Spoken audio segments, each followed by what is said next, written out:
Hi friends, இந்த வீடியோவில் நம்ம ஒரு மகிழ்ச்சியான அறிவிப்பை பற்றி பார்க்கலாங்க. அதாவது ஒரு 4 நாளைக்கு முன்னாடி இபிஎஃப்ஓ தரப்புலேருந்து ஒரு அறிவிப்பு வெளியிட்டிருந்தாங்க. 2024 டு 2025க்கான வட்டி தொகை இன்ட்ரெஸ்ட் அமௌண்ட் 8.25% இன்ட்ரெஸ்ட் அமௌண்ட் வந்து இன்னும் ஒரு வாரத்தில் யாரெல்லாம் எலிஜிபிளோ அவங்களுடைய பிஎஃப் அக்கௌண்ட்டுக்கு வந்து சேரும் அப்படின்னு சொல்லி ஒரு அறிவிப்பு வெளியிட்டிருந்தாங்க. இது நிறைய நியூஸ்லாம் கூட பப்ளிஷ் பண்ணியிருந்தாங்க. ஸோ அந்த வகையில் உங்களுடைய பிஎஃப் அக்கௌண்ட்டுக்கு அந்த இன்ட்ரெஸ்ட் அமௌண்ட் வந்திருக்கா இல்லையா அப்படிங்கிறத எப்படி ஆன்லைன் மூலமாக செக் பண்ணுறது அப்படின்னு பார்க்கலாம். இதுக்கு நீங்கள் EPFO member passbook website page வந்து ஓப்பன் பண்ணிக்கோங்க. ஓப்பன் ஆனதுக்கப்புறமா உங்களுடைய யூஎன் நம்பர் போட்டுக்கோங்க. அடுத்ததாக உங்களுக்கான யூஎன் பாஸ்வேர்டு வந்து என்டர் பண்ணிக்கோங்க. நெக்ஸ்ட்டு கீழே ஒரு கேப்சா கொடுத்துருப்பாங்க, அதை கரெக்டாக பார்த்து டைப் பண்ணிக்கோங்க. நெக்ஸ்ட்டு சைன்இன் அப்படிங்கிற ஆப்ஷனை கிளிக் பண்ணுங்கள். ஒன்ஸ் சைன்இன் ஆனதுக்கப்புறமா நம்மளுடைய பிஎஃப் பாஸ்புக்கில் இன்ட்ரெஸ்ட் அமௌண்ட் கிரெடிட் ஆகிருக்கா அப்படிங்கிறத செக் பண்ணுறதுக்கு இந்த ஹோம் பேஜில் பார்த்தீங்கன்னா பாஸ்புக் அப்படிங்கிற ஒரு ஆப்ஷன் இருக்கும். ஜஸ்ட் அந்த ஆப்ஷனை கிளிக் பண்ணிக்கோங்க. அதை கிளிக் பண்ணது இந்த மாதிரி ஒரு நோட்டிஃபிகேஷன் மெசேஜ் வந்து டிஸ்பிளே ஆகுது பாருங்கள். Interest for the year 2024 to 2025 has been credited and posted in the passbook of 2024 to 2025 on 31st March 2025 அப்படின்னு சொல்லியிருக்காங்க.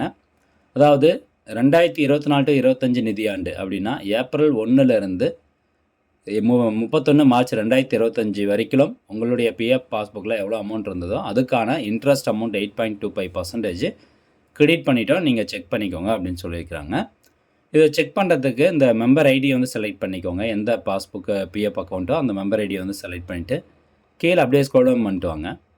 இந்த இடத்துல பாருங்கள், இங்கே கொடுத்துருக்காங்க பாருங்கள், ஒரு கிராப் மாதிரி கொடுத்துருக்காங்க இல்லையா. ஸோ இதில் ஃபஸ்ட்டு கீழே இருக்கக்கூடிய ஒரு பிளாக் வந்து எம்ப்ளாயி கான்ட்ரிபியூஷன் 2024 தான் செக் பண்ணணும். 2025ங்கிறது இப்போ ஆன்கோயிங். இது எம்ப்ளாயி கான்ட்ரிபியூஷன் அண்ட் ரெண்டாவதாக எம்ப்ளாயர் கான்ட்ரிபியூஷன். மூணாவதாக பார்த்தீங்கன்னா இன்ட்ரெஸ்ட் ஏர்ன்ட் அப்படின்னு சொல்லி கொடுத்துருப்பாங்க. இந்த இன்ட்ரெஸ்ட் ஏர்ண்டில் வந்துருச்சு அப்படின்னாவே உங்களுக்கு வட்டி தொகை கிரெடிட் ஆகிடுச்சு உங்கள் பாஸ்புக்கில் அப்படின்னு அர்த்தம். ஸோ எவ்வளோ அமௌண்ட் கிரெடிட் ஆகிருக்கு அப்படிங்கிறத நீங்கள் டிவைட் பண்ணி பார்க்கணும். எம்ப்ளாயி கான்ட்ரிபியூஷனுக்கு எவ்வளோ இன்ட்ரெஸ்ட் அமௌண்ட்டு, எம்ப்ளாயர் கான்ட்ரிபியூஷனுக்கு எவ்வளோ இன்ட்ரெஸ்ட் அமௌண்ட்டு நீங்கள் செக் பண்ணணும் அப்படின்னா அப்படியே கீழே ஸ்க்ரோல் டவுன் பண்ணிட்டு வாங்க.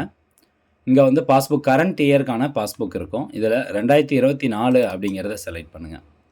அதை செலக்ட் பண்ணதும் எகெயின் அப்படியே கீழே ஸ்க்ரோல் டவுன் பண்ணிட்டு வந்தீங்கன்னா இங்கே கொடுத்துருக்காங்க பாருங்கள், interest updated up to 31/3/2025 March 31 2025 வரைக்கும் உங்களுடைய பாஸ்புக்கில் இன்ட்ரெஸ்ட் அப்டேட் பண்ணிட்டோம் அப்படின்னு சொல்லியிருக்காங்க. அப்போ எவ்வளோ இன்ட்ரெஸ்ட் அமௌண்ட் அப்படிங்கிறத செக் பண்ணி பாருங்கள். இது எம்ப்ளாயி கான்ட்ரிபியூஷனில் எவ்வளோ அமௌண்ட் வந்திருக்கு, எம்ப்ளாயர் கான்ட்ரிபியூஷனில் எவ்வளோ அமௌண்ட் இன்ட்ரெஸ்ட் கிரெடிட் ஆகிருக்கு அப்படிங்கிறது வந்திருக்கும். பென்ஷனில் வந்து வராது, ஏன்னா பென்ஷன் பொறுத்த வரைக்கும் அது நம்ம தனியாக நிறைய வீடியோ போட்டிருக்கோம், அதை செக் பண்ணி பார்த்துக்கோங்க. எம்ப்ளாயி கான்ட்ரிபியூஷன், எம்ப்ளாயர் கான்ட்ரிபியூஷனுக்கு மட்டும்தான் இன்ட்ரெஸ்ட் அமௌண்ட் கிரெடிட் ஆகும். ஸோ பார்த்தீங்கன்னா இப்போ 2024 to 25க்கு இன்ட்ரெஸ்ட் அமௌண்ட் கிரெடிட் ஆகிருச்சு. இதுக்கப்புறம் ஃபர்தராக உங்களுக்கு அந்த அமௌண்ட் தேவைப்படுது அப்படின்னா நீங்கள் வித்ட்ராவல் பண்ணி கூட எடுத்துக்கலாம். ஸோ உங்களுடைய பாஸ்புக்கில் நீங்களும் வந்து செக் பண்ணி பார்த்துக்கோங்க. யாருக்கெல்லாம் வந்து இன்னும் கிரெடிட் ஆகாமல் இருக்கோ அவங்களுக்கு இன்னும் 1 or 2 டேஸில் கிரெடிட் ஆகிரும். ஸோ வெயிட் பண்ணுங்கள். தேவைப்படுறாங்க பணத்தை வித்ட்ராவல் பண்ணி கூட எடுத்துக்கலாம்.